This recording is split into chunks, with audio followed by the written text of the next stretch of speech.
Irmãos, o tema da mensagem que o Senhor colocou no nosso coração para trazer-lhes nesta manhã é o seguinte: tudo é real. Tudo é real e pode fazer parte da nossa realidade também. O texto bíblico, 2 Pedro 1, de 16 a 21, que diz assim: porque não foi com narrativas imaginadas engenhosamente que vos fizemos conhecer o poder de nosso Senhor Jesus Cristo e da sua vinda, é que nós próprios vimos a sua majestade. Ele recebeu de Deus, o seu Pai, honra e glória, quando da gloriosa majestade uma voz se ouviu: este é o meu Filho amado, em quem tenho grande prazer. Nós estávamos com ele naquele monte, quando essa voz se ouviu vinda do céu.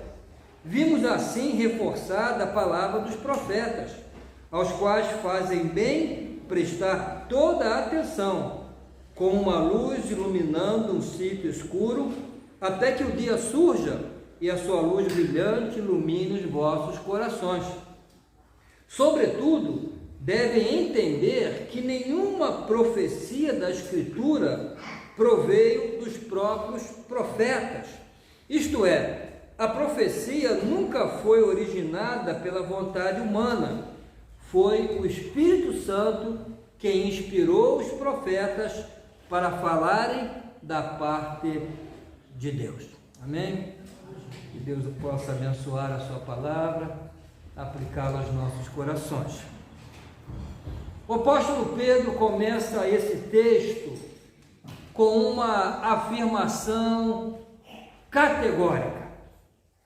Não foi com narrativas imaginadas engenhosamente que vos fizemos conhecer o poder de nosso Senhor Jesus Cristo e da sua vinda.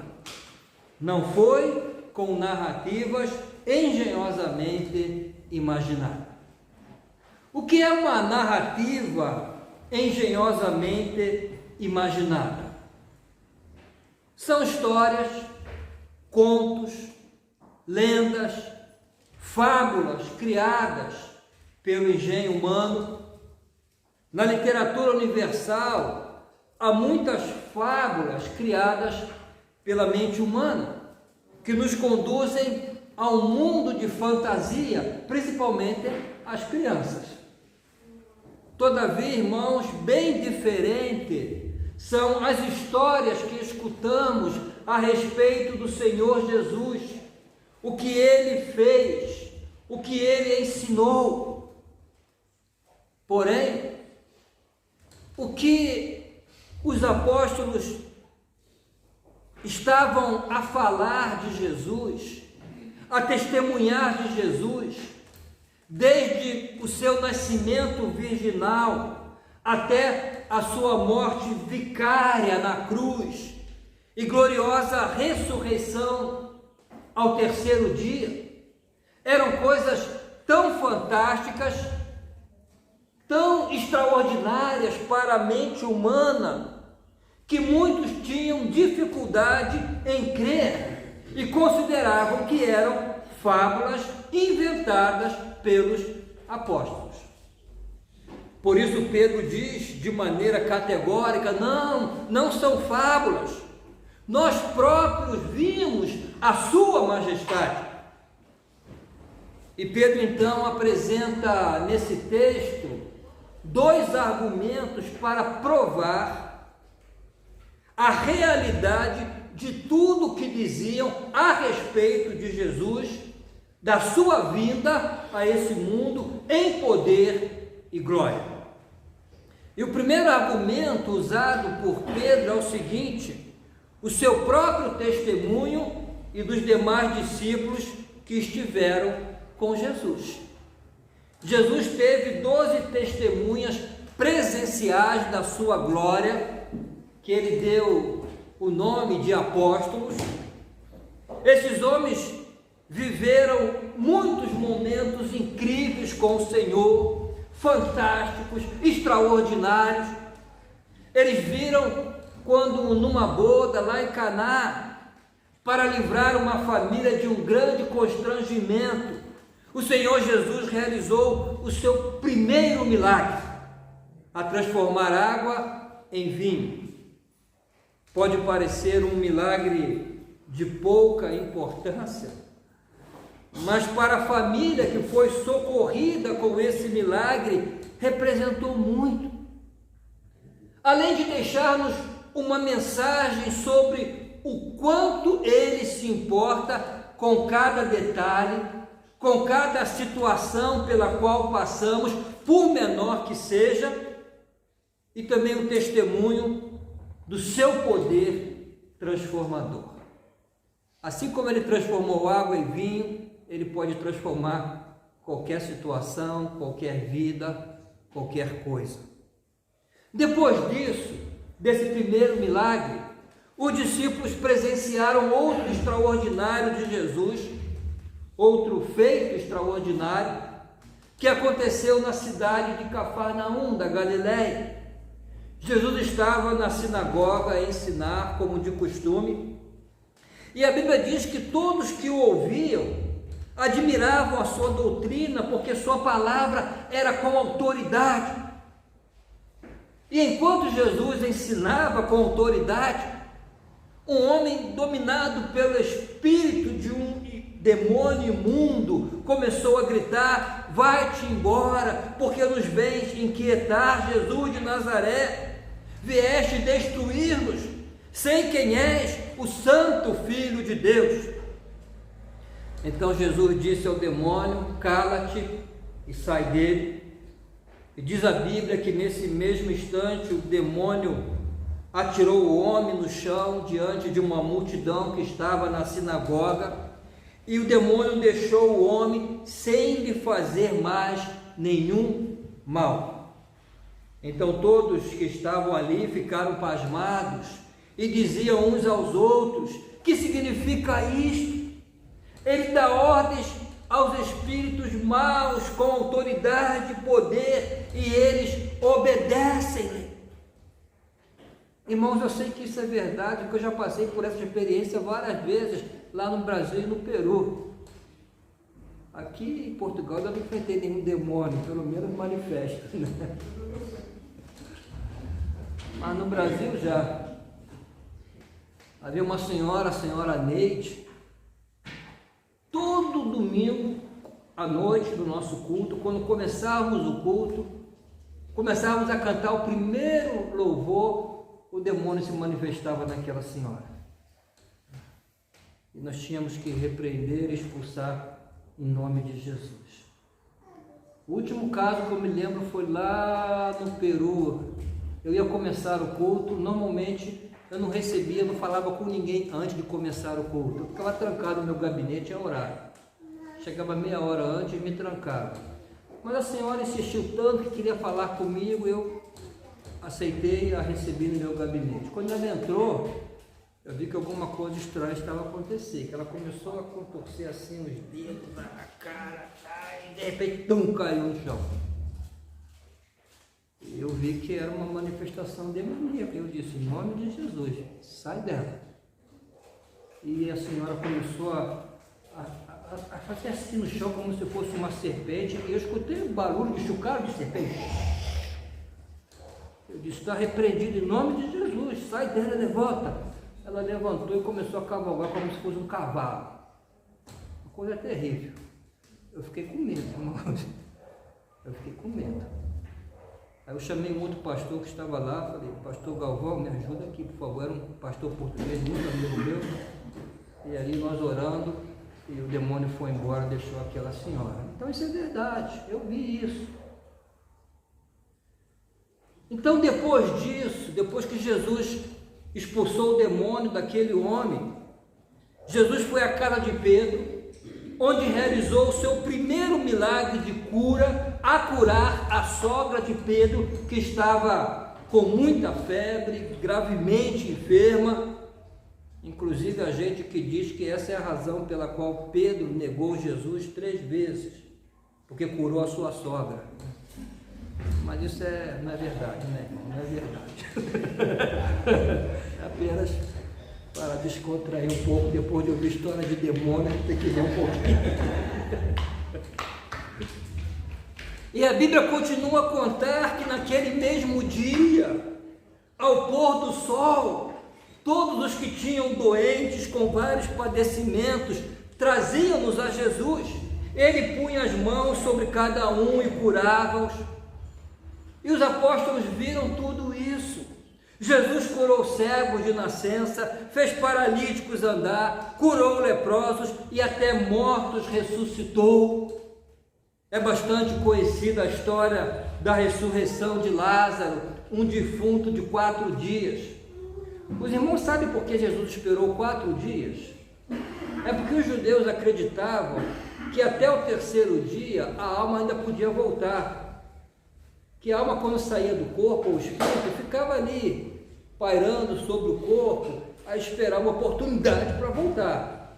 Se durante 3 dias não houvesse essa oportunidade, aí ia embora.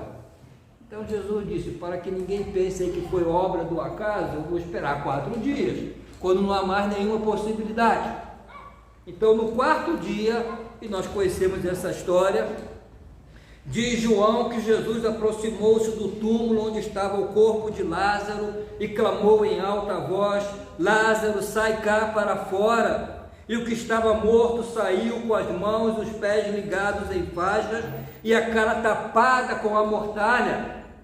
Irmãos, foi um acontecimento tão extraordinário que João diz que muitos judeus, ao verem o que Jesus acabava de realizar, creram nele.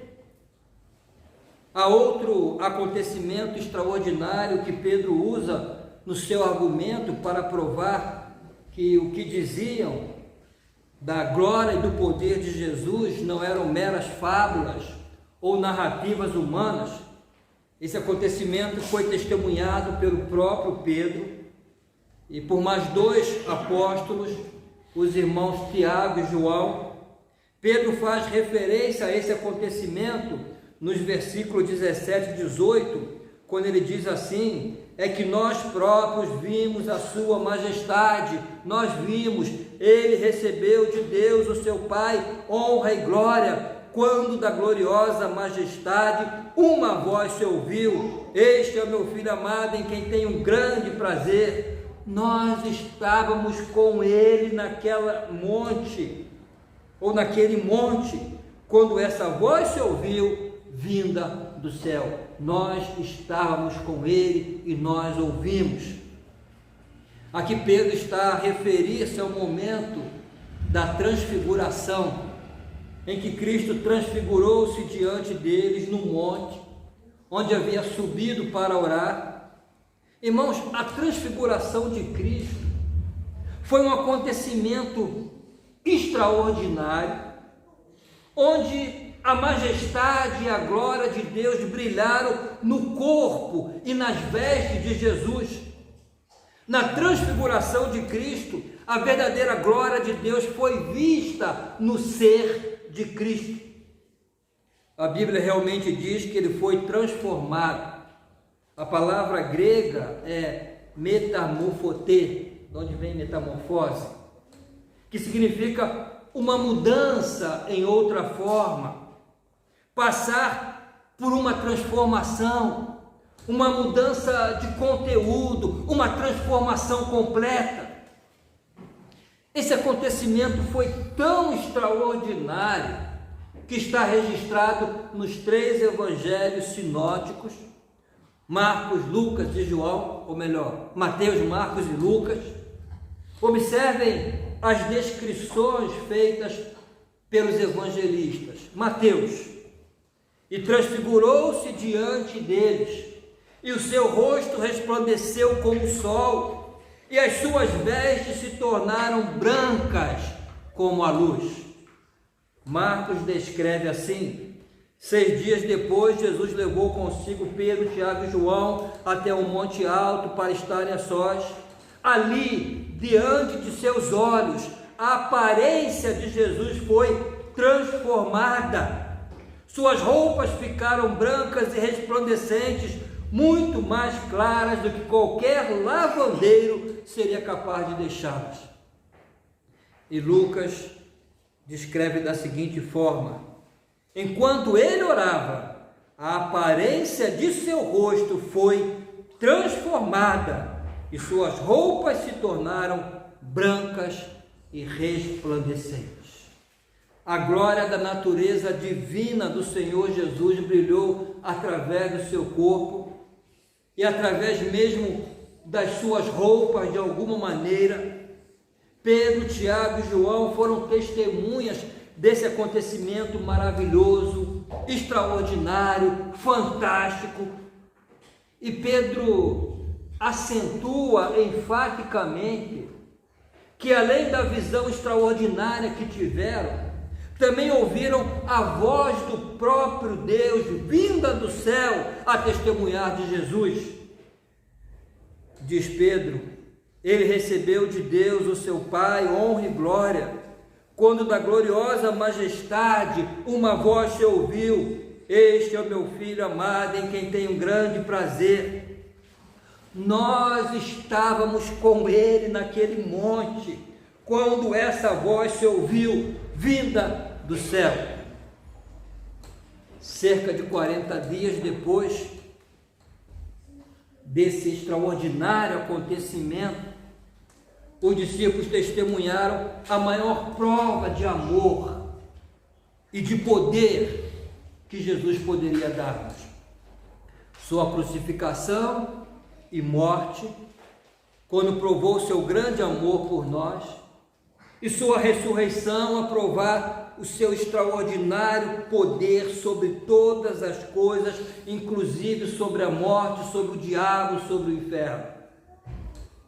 Então, de maneira inequívoca, Pedro argumenta que ele e os demais apóstolos, junto com todos os primeiros crentes, presenciaram o poder, a glória e a majestade de Jesus. Eles eram testemunhas.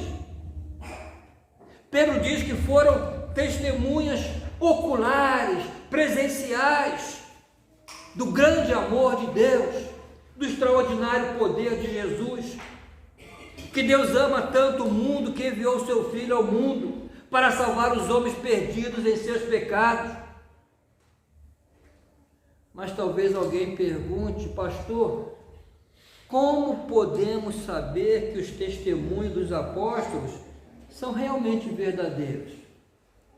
Como podemos provar, por exemplo, que a ressurreição de Jesus não foi uma fábula, uma história inventada pelos apóstolos? Irmãos, há várias evidências da ressurreição de Cristo. Há várias evidências históricas. Além do testemunho de mais de 500 pessoas que viram Jesus depois de ressuscitado, como diz Paulo aos Coríntios, ele apareceu a 500 pessoas. Mas uma dessas evidências, eu creio, é a atitude resoluta e a coragem dos próprios apóstolos. Pense, irmãos, todos eles morreram, foram martirizados até a morte por proclamarem essa gloriosa mensagem da ressurreição de Cristo. Inclusive Pedro foi crucificado de cabeça para baixo. Agora, quem morreria por uma mentira? Quem daria sua vida por uma mentira? Eu acho que ninguém. Teria que ser muito louco, e louco eles não eram. Eles não eram loucos. A única explicação é que tudo que testemunharam foi verdadeiramente verdade. Uma verdade tão extraordinária e maravilhosa, que impactou tanto a vida deles, que foram capazes de morrer por essa verdade. Ninguém morre por uma mentira. Esse foi o primeiro argumento apresentado por Pedro para defender que tudo que se falava de Jesus, do seu poder e glória, não eram fábulas, mas acontecimentos reais. E o segundo argumento é o seguinte: a autoridade infalível das profecias que falaram de Jesus. Eles conheciam as profecias do Antigo Testamento. A fim de assegurar a veracidade e autoridade das profecias, Pedro enfatiza a origem, de onde vieram essas profecias. E Pedro diz assim: sobretudo deve entender que nenhuma profecia da Escritura proveio dos próprios profetas. Isto é, a profecia nunca foi originada pela vontade humana. Foi o Espírito Santo que inspirou os profetas para falarem da parte de Deus. Irmãos, o que Pedro está a dizer é que as profecias do Antigo Testamento, que falavam de Cristo, o Messias prometido, não tiveram origem na mente de nenhum homem, de nenhum profeta, mas foram dadas a eles pelo Espírito Santo de Deus. E que o cumprimento dessas profecias provam que Jesus verdadeiramente é o Messias prometido, porque tudo que foi escrito sobre ele no Antigo Testamento se cumpriu no Novo, em Jesus.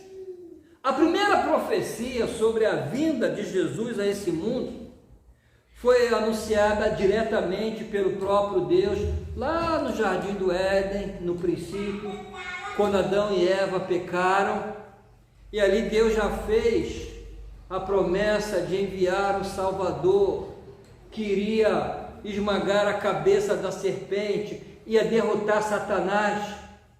Gênesis capítulo 3, versículo 15: porém inimizade entre ti e a mulher, Deus disse à serpente, e entre a tua semente e a semente sua, esta te ferirá a cabeça, e tu lhe ferirás o calcanhar.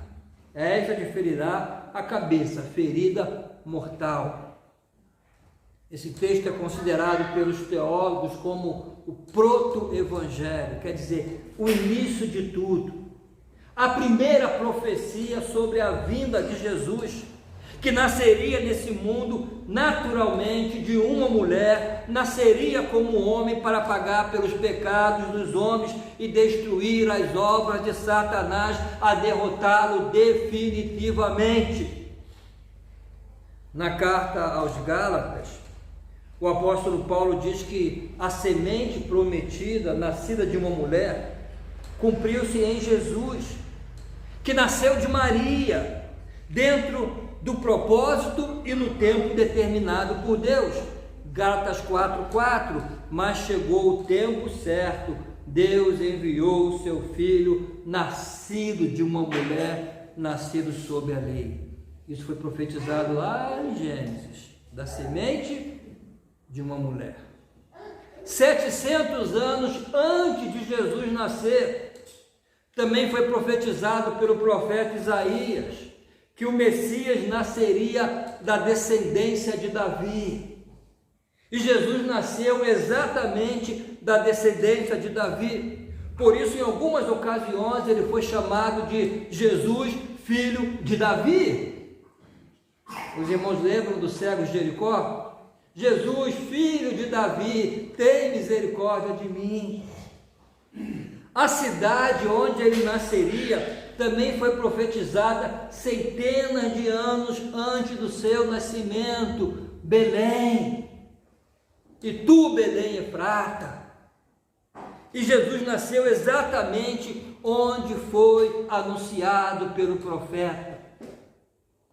Foi profetizado que nasceria de uma virgem. Jesus nasceu da Virgem Maria. Foi profetizado que ele seria rejeitado pelos homens. No Evangelho de João, escrito 60 anos depois da morte de Jesus, o evangelista diz que Jesus veio para os que eram seus, e os seus não o receberam. profetizado centenas de anos antes. Foi profetizado que seria traído por Judas, negado por Pedro, que sorteariam sua túnica antes de crucificá-lo, que seria ferido no seu lado por uma lança, que lhe ofereceriam vinagre na cruz para beber, que seria morto na cruz, mas que nenhum dos seus ossos seriam quebrados, e que ressuscitaria no terceiro dia.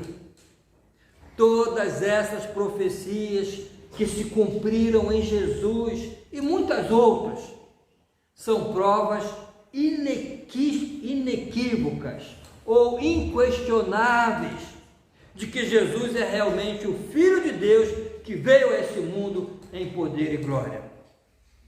Então, irmãos, o ponto é o seguinte: a Escritura, a Bíblia, é plenamente confiável, é a palavra de Deus.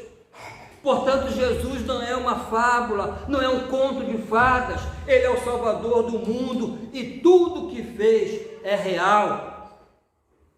Por Ele o homem pode ser salvo, suas necessidades podem ser satisfeitas, agora podemos ter paz e vida eterna, vida abundante. A prova é dupla: as testemunhas presenciais do Senhor, os discípulos, e as profecias que se cumpriram em Jesus. Realmente tudo é real, não são contos. Irmãos, ainda vem mais, vamos fazer uma pausa para que os irmãos descansem, que ainda tem 30 minutos de pregação ainda, está cedo, 11h30. Vamos fazer uma pausa para cantar uma música. Então depois virá a segunda parte. Adivinhe o que vamos cantar? Cristo é realidade. Vamos ficar de pé, né, para que os irmãos descansem um pouco.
Claro, não seguimos fábulas, não seguimos narrativas inventadas engenhosamente pela mente humana. Cristo é real e tudo que Ele fez é real. Não seguimos fábulas, Cristo é real, tudo que fez é real, mas a questão é a seguinte: verdadeiramente cremos nisso? Cremos? Se cremos, que impacto exerce na nossa vida? Vivemos a confiar no seu imenso poder diante de situações aparentemente difíceis. Cremos que Jesus curou toda espécie de enfermidade, que andou sobre o mar e acalmou uma tempestade. Diante das nossas necessidades, cremos que Jesus supre tudo e que Ele disse para não vivermos ansiosos porque o Pai que está no céu conhece todas as nossas necessidades e cuida de nós. Cremos no Jesus que disse para não ajuntarmos tesouro na terra, mas no céu. Cremos no Jesus que realizou o milagre da multiplicação dos pães e dos peixes e que pode multiplicar tudo que colocamos em suas mãos.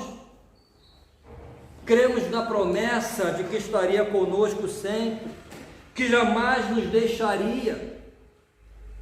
Cremos que Ele disse: recebereis poder do Espírito Santo. E diante mesmo da morte, cremos que Jesus ressuscitou mortos e que finalmente ressuscitou a si mesmo e que prometeu que um dia também nos ressuscitará. Cremos, irmãos, em tudo isso, nessas coisas fantásticas. Nesta semana, não sei se os irmãos vão recordar, escrevi uma reflexão, a qual dei o seguinte título: não além, mas tampouco aquém. Irmãos, isso falou muito ao meu coração, e eu decidi transformar essa frase no lema da minha vida: não além, mas tampouco aquém. Eu disse que não queria ir além do que Jesus ensinou, como alguns pregadores da teologia da prosperidade. Aceita Jesus e vais ficar rico. Aceita Jesus e nunca ficarás doente. Não, eu não quero ir além do que Jesus ensinou. Ele não ensinou isso. Mas também não quero ficar aquém. Ficamos aquém quando não vivemos integralmente o que a Bíblia ensina sobre Deus, sobre Jesus.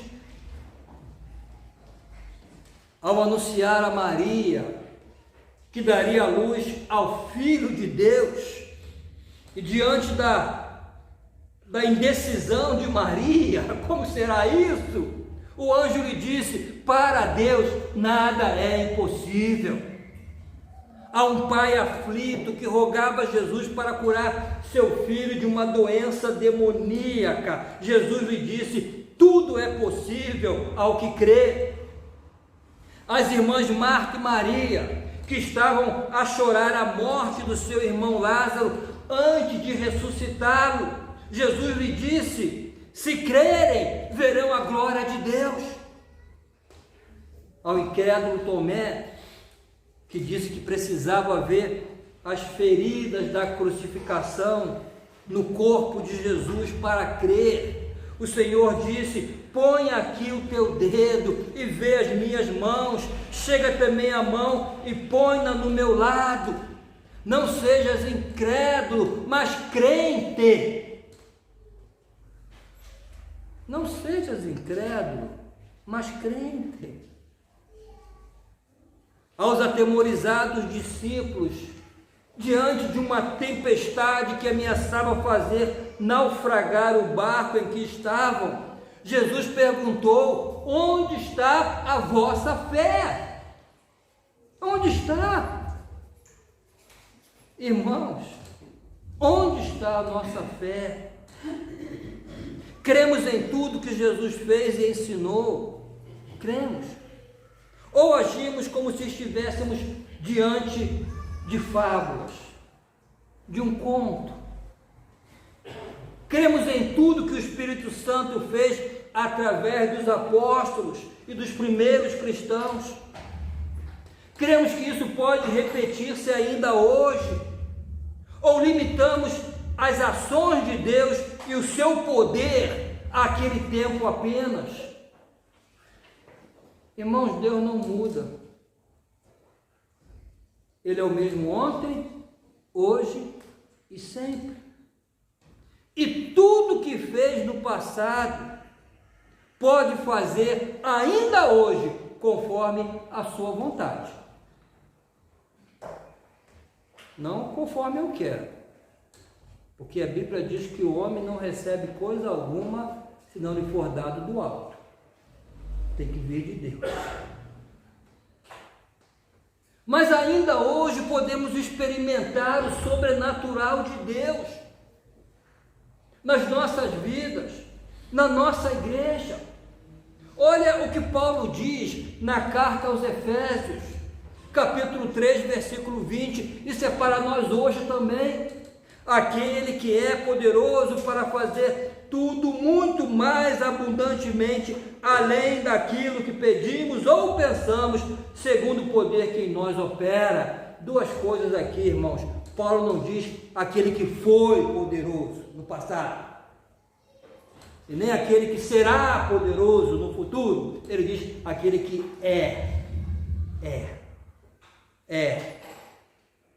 continua a ser.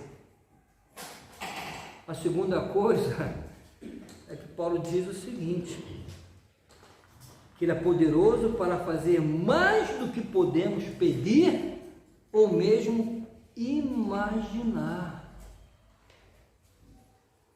Agora preste atenção, ele pode fazer tudo segundo o quê? Segundo o quê?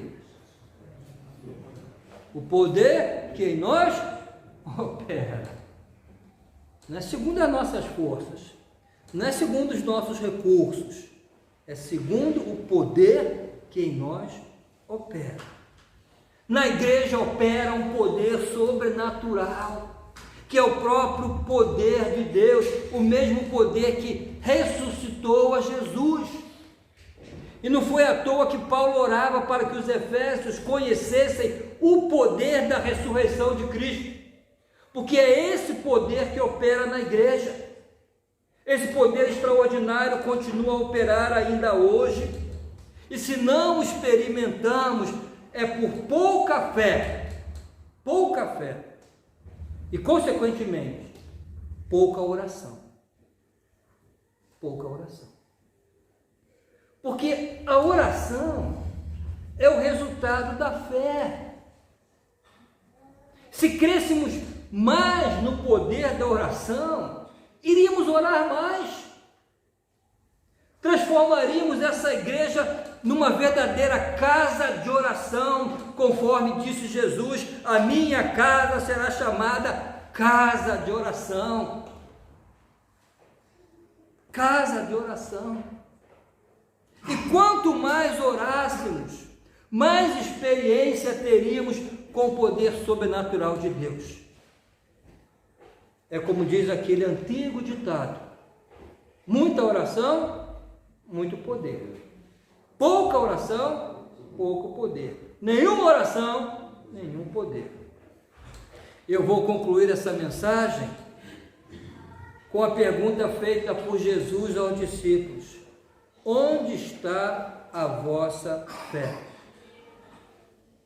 Irmãos, que a nossa fé não seja como a de quem, na prática, considera os evangelhos como se fossem um conto de fadas, uma história linda de ser contada, porém distante da realidade. Mas que tenhamos uma fé robusta, que crê em tudo que Jesus fez e ensinou, em tudo que fizeram e ensinaram os apóstolos no nome de Jesus. E que o sobrenatural de Deus pode e deve ser vivido por nós ainda hoje. Isso é perfeitamente possível, pode fazer parte da nossa experiência como igreja, como crentes, pois Jesus prometeu: recebereis poder quando vier sobre vós o Espírito Santo. E também disse: estarei convosco todos os dias. Não é só domingo não, irmão. No poder do Espírito Santo e com a presença de Jesus conosco, esses testemunhos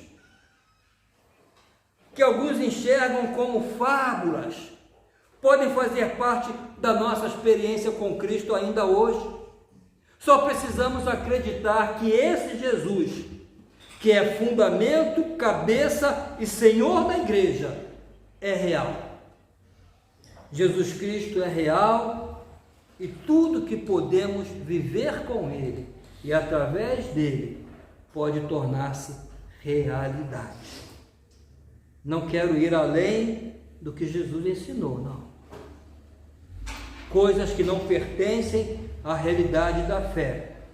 Esse cristianismo infantil, que ensina que o crente não sofre, que lhe garante prosperidade financeira, não quero ir além disso. Ou melhor, não quero ir a isso porque está além do que Jesus ensinou.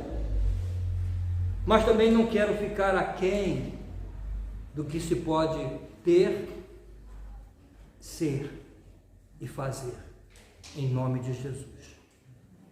Não quero uma doutrina medíocre, desprovida de poder, e nem uma fé tímida que limita o poder sobrenatural de Deus que está em nós, que opera em nós, mas quero a fé de acreditar em tudo que Jesus fez e ensinou, e que em seu nome também podemos experimentar ainda hoje o sobrenatural de Deus.